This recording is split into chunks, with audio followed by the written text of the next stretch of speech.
உடைய வாழ்க்கை சீர்பட வேண்டும், ஒரே சீராக இருக்க வேண்டும் என்று விரும்புகிறதான தேவன். 1 ராஜாக்கள் 18:21 வாசிங்க.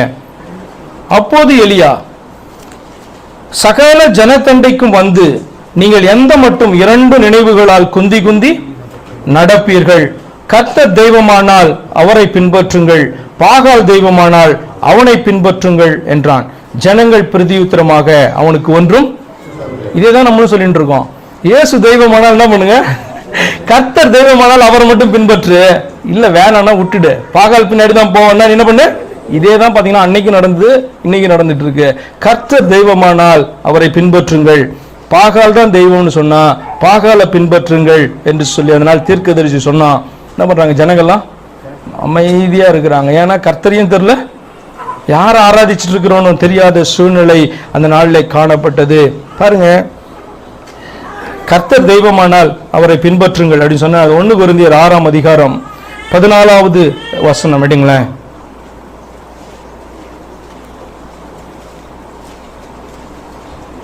1 கொரிந்தியர் 6:14. தேவன் கர்த்தரை எழுப்பினாரே, நம்மையும் தமது வல்லமையினாலே எழுப்புவார். நம்மையும் தமது வல்லமையினாலே தேவன் கர்த்தரை எழுப்பினார். நல்லா கவனிங்க, இந்த வசனம் எல்லாம் தான் நீங்க என்ன பண்ணணும், முக்கியமா நன்றாக தெரிந்து கொள்ள வேண்டும்.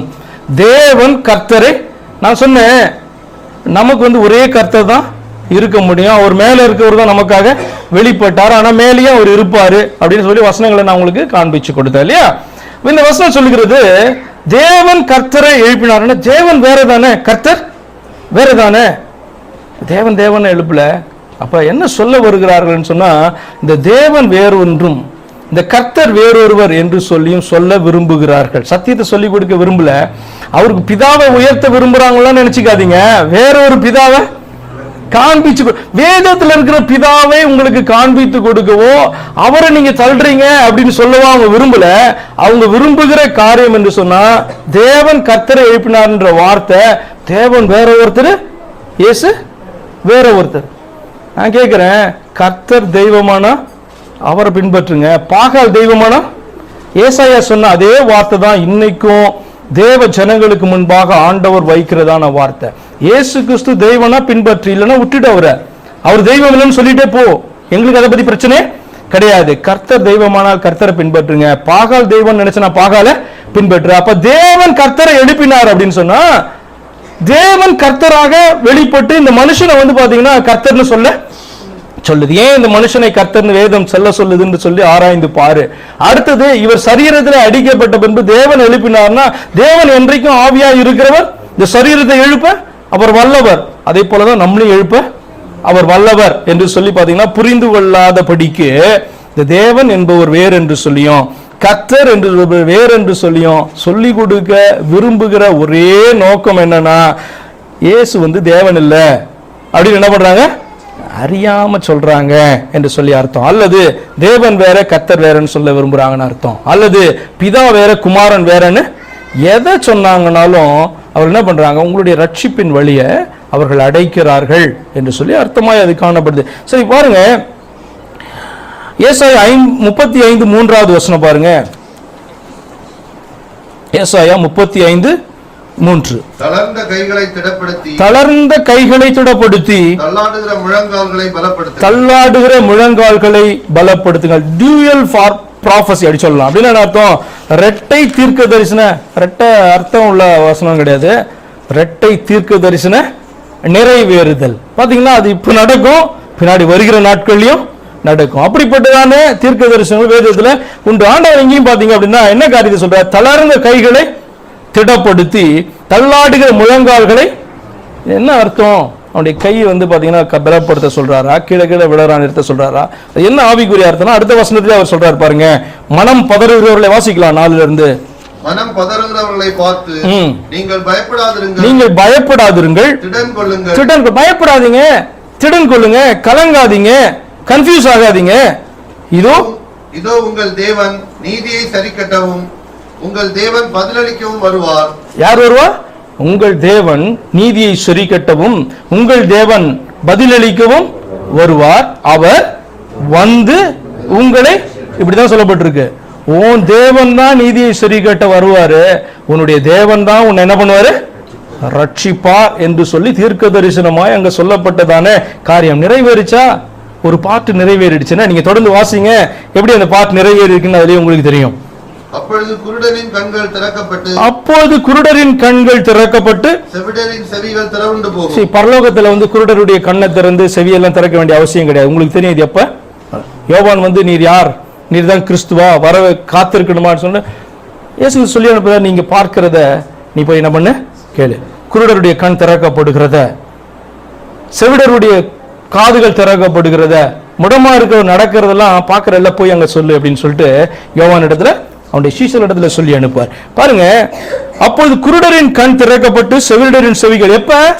உன் தேவனாகிய ரட்சகர் உனக்கு இங்கே இறங்கி வரும்பொழுது இந்த காரியம் நடக்கும் என்று சொல்லி அந்த வசனம் சொல்லுகிறது. அப்பொழுது முடவன் மானை போல் குதிப்பான், ஊமையான நாவும் கம்பீரிக்கும். நடந்துச்சா இல்லையா? சுவிசேஷத்தில் நம்ம இதான் பார்க்கிறோம்ல, கம்பீரிக்கும். வனாந்திரத்திலே தண்ணீர்களும் கடுவெளிகளிலே ஆறுகளும் பாய்ந்தோடும். வெட்டாந்தரை தண்ணீர் தடாகமாகவும் வறண்ட நிலம் நீரூற்றுகளாகவும் வலு சர்ப்பங்கள் தாபரித்து கிடந்த இடங்களிலே புல்லும் குறுக்கும் நாணலும் உண்டாகும். இதெல்லாம் பாத்தீங்கன்னா புதிய புதிய பூமியில. ஹல்லேலூயா. பாருங்க, சில காரியம் நடந்தது, சில காரியம் நடக்க போகிறது. அங்கே பெரு பாதையான வழி இருக்கும், அது பரிசுத்த வழி எனப்படும். தீட்டுள்ளவன் அதிலே நடக்குவதில்லை. அந்த வழியிலே நடக்கிறவர்கள் பேதையாய் இருந்தாலும் திசை கெட்டு போவதில்லை. அங்கே சிங்கம் இருப்பதில்லை, துஷ்ட மிருகம் அங்கே போவதில்லை, அங்கே காணப்படவும் மாட்டாது. மீட்கப்பட்டவர்கள் அதில் நடப்பார்கள். கர்த்தரால் மீட்கப்பட்டவர்கள் திரும்பி ஆனந்த களிப்பட. இந்த வசனத்தை நம்ம முன்னாடி வாசிச்சோம். இப்ப பாருங்க, இது யாரை குறித்து பேசுது? இயேசு கிறிஸ்து என்கிற ஒருவரை குறித்து பேசுது. அந்த வசனம் சொல்லுது, உங்கள் தேவன் வந்து உங்களை மீட்பார். ஹல்லேலூயா. அப்ப வந்தவர், கவனிங்க, வந்தவர் உங்களுடைய தேவன் இல்லை அப்படின்னு சொன்னா, கவனிக்கிறீங்களா? மூன்றாவது வசனம், வந்தவர் உங்களுடைய தேவன் இல்லை, அவர் வெறும் கர்த்தர் தான் அப்படின்னு சொல்லுவார்கள் என்று சொன்னால் வேறொருவரை காண்பித்து கொடுக்கிறார்கள் என்று சொல்லி அர்த்தமாய் காணப்படுது. பாருங்க, தொடர்ந்து வாசிக்கலாம். உன் துக்க நாட்கள் முடிந்து போகும் அப்படின்னு சொன்னா ஏசாயா 25ஆம் அதிகாரம் 8-9 வசனங்களை வாசிக்கலாம். அவர் மரணத்தை ஜெயமாக விழுங்குவார், கர்த்தராகிய தேவன் எல்லா முகங்களிலும் இருந்து கண்ணீரை துடைத்து. அவர் மரணத்தை ஜெயமாக விழுங்குவார், கர்த்தராகிய தேவன் எல்லா முகங்களிலிருந்து கண்ணீரை துடைத்து நமது ஜனத்தின் நிந்தையை பூமியில் இராதபடிக்கு நீக்கி விடுவார். கர்த்தரே இதை சொன்னார். அக்காலத்திலே இதோ இவரே நம்முடைய தேவன், இவரே நம்முடைய தேவன், இவருக்காக காத்திருந்தோம். ஆமென். இவர் நம்மை ரட்சிப்பார், இவரே கர்த்தர், இவருக்காக காத்திருந்தோம், இவருடைய ரட்சிப்பினால் கலிகூர்ந்து மகிழ்வோம் என்று சொல்லப்படும். நல்ல கவனிங்க, இந்த வசனம் என்ன சொல்லி கொடுக்குதுன்னா, அவர் மரணத்தை ஜெயமாய், யாரு மரணத்தை ஜெயமாக விழுங்கினார் அப்படின்னு சொல்லி நீங்க எந்த கிறிஸ்தவன்ட்ட கேட்டீங்கன்னாலும், எந்த டாக்டர் வச்சிட்டு இருக்கட்டும், அவன் எந்த உபதேசத்தை வச்சிருக்கணும், யாரு மரணத்தை ஜெயமாக விழுங்கினார்னா அது இயேசு கிறிஸ்து மட்டும்தான் மரணத்தை ஜெயமாக. பரிசுத்த ஆவியா ஒரு மரணத்தை ஜெயமாக விழுங்க வேண்டிய அவசியம் இல்லை. அவர் பிதாவாக ஆவியா இருக்கிறவராக அவர் மரணத்தை ஜெயமா விழுங்க வேண்டிய அவசியம் இல்லை. காரணம்னா ஒருவராய் சாவாமை உள்ளவர், அவருக்கு மரணம்ன்றதே கிடையாது. அவர் ஏன் மரணத்தை ஜெயமா விழுங்கணும்? அப்ப மரித்தவர் ஒருவர் தான் மரணத்தை ஜெயமாக. அப்ப தீர்க்கதரிசனம் என்ன சொல்லுது? அவர் மரணத்தை ஜெயமாக விழுங்குவார், கர்த்தராகிய தேவன் எல்லா முகங்களிலும் கண்ணீரை துடைத்து தமது ஜனத்தின் நிந்தையை பூமியில் இராதபடிக்கு முற்றிலும் நீக்கி போடுவார். கர்த்தரே இதை சொன்னார். அக்காலத்திலே இதோ இவரே நம்முடைய, என்ன சொல்லுவாங்க, இவர் தான் நம்முடைய தேவன். யாரு? மரணத்தை ஜெயமாக விழுங்கினவர். ஹல்லேலூயா. யாராவது ஏதாவது பேச முடியுமா? இத இவர் தான் மரணத்தை விழுங்கினார், பிதா மரணத்தை விழுங்கினார், பரிசுத்த ஆவி மரணத்தை விழுங்கினார், இந்த தேவன் மரணத்தை விழுங்கினோம். தேவனாகிய கர்த்தர் நமக்காக மனுஷனாக வெளிப்பட்டு தன்னுடைய சரீரத்தை அடிக்க ஒப்பு கொடுத்தபடினால அவர் கொலையுண்டு, மாம்சத்திலே கொலையுண்டு அடக்கம் பண்ணப்பட்டார். மரணத்தை ஜெயமாக விழுங்கினார். என்ன அர்த்தம் அப்படின்னு சொன்னா, மரணம் அவரை கட்டக்கூடாது இருந்தபடினால் அவர் 3ஆம் நாள் என்ன பண்ணாரு?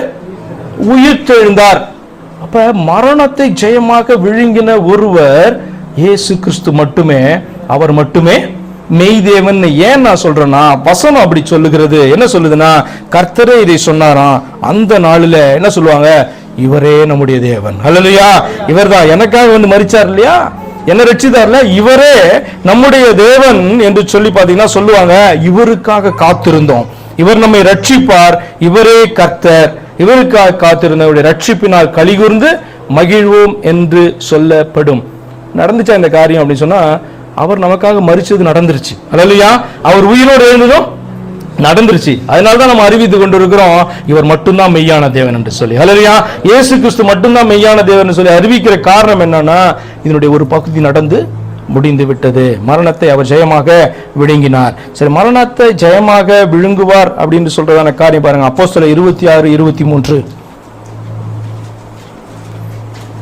ஏன் இதை நான் வாசிக்கிறேன் அப்படின்னு சொன்னா, ஸ்பெசிபிக்கா யார் தான் மரணத்தை ஜெயமாக விழுங்கினது என்று சொல்லி அங்க காணப்படுது, அறிவிக்கப்பட்ட காரியம். தீர்க்கதரிசிகளும் மோசேயும் முன்னமே சொல்லி இருந்தபடி கிறிஸ்து பாடுபட வேண்டியதென்றும் மரித்தோர் உயிர்த்தெழுதலில் அவர் முதல்வராகி சுய ஜனங்களுக்கும் அந்நிய ஜனங்களுக்கும் ஒளியை வெளிப்படுத்துகிறவர் என்றும் சொல்லுகிறவனே அன்றி வேறொன்றையும் நான் சொல்லுகிறது பாருங்க. இதைதான் கற்றுக் கொடுக்க விரும்புச்சு அந்த நாள் சபையும்.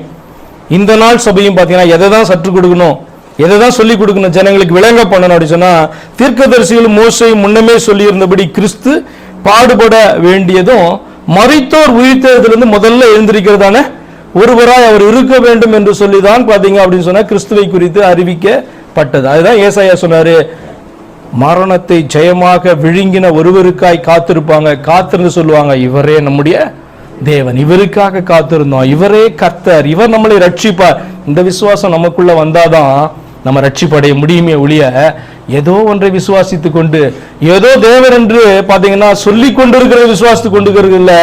மெய்யான தேவன் யாரோ அவரை விசுவாசிக்கணும். வெளிப்படுத்தல் 21:4 பாருங்க. எல்லா முகங்களிலிருந்தும் கண்ணீரை துடைக்கிறவர் யார் என்று சொல்லி இந்த இடத்துல இருக்கு.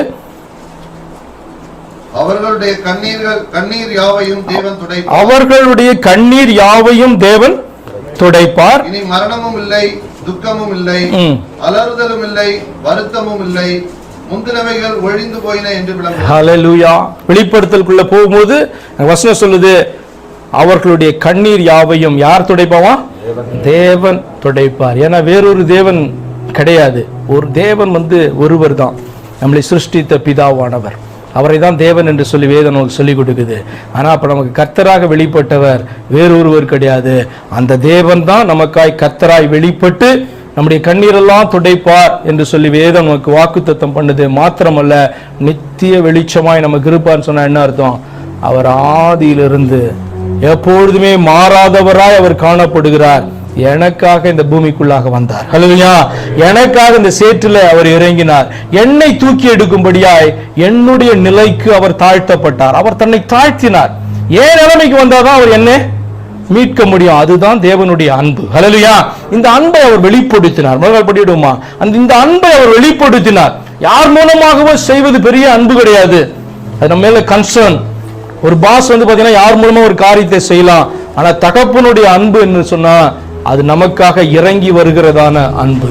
நமக்காக நம்முடைய நிலைக்கு இறங்கி வந்து நம்முடைய சகலத்தையும் அவர் மேல ஏற்றுக்கொண்டு நமக்கு விடுதலையை கொடுக்கிறது தகப்பனுடைய அன்பு.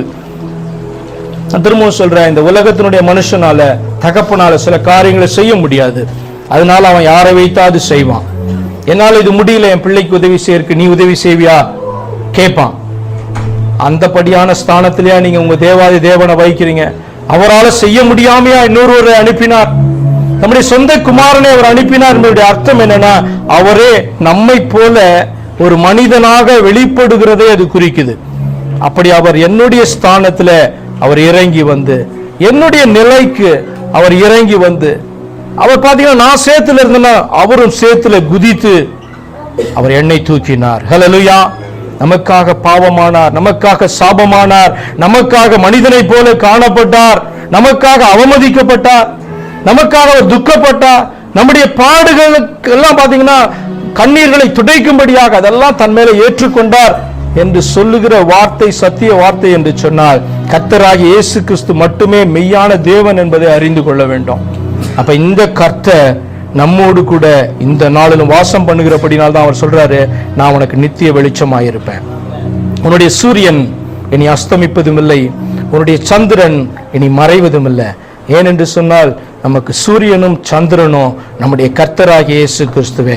அவரே நமக்குள்ளாய் சந்தோஷத்தை கொடுக்கிறவர், அவரே நமக்குள்ளாய் சமாதானத்தை கொடுக்கிறவர், அவரே காரியங்களை செய்கிறவர், அவரே நமக்குள்ளாக சத்தியத்தை விளங்க பண்ணுகிறவர், அவரே தாம் யார் என்று வெளிப்படுத்தி காண்பிக்கிறவர். ஞானமில்லாத நமக்கு அவரே ஞானமாயிருக்கிறவர், அவரே நம்முடைய மீட்பர். வேத வசனம் சொல்லுகிறபடியே இவரே என்னுடைய தேவன், இவருக்காக காத்திருந்தோம், இவரே என்னுடைய கர்த்தர், இவரே என்னை ரட்சிப்பார் என்று சொல்லத்தக்கதான நாவுகளும் இருதயமும் எல்லா ஜனங்களுக்கும் காணப்படுவதாக.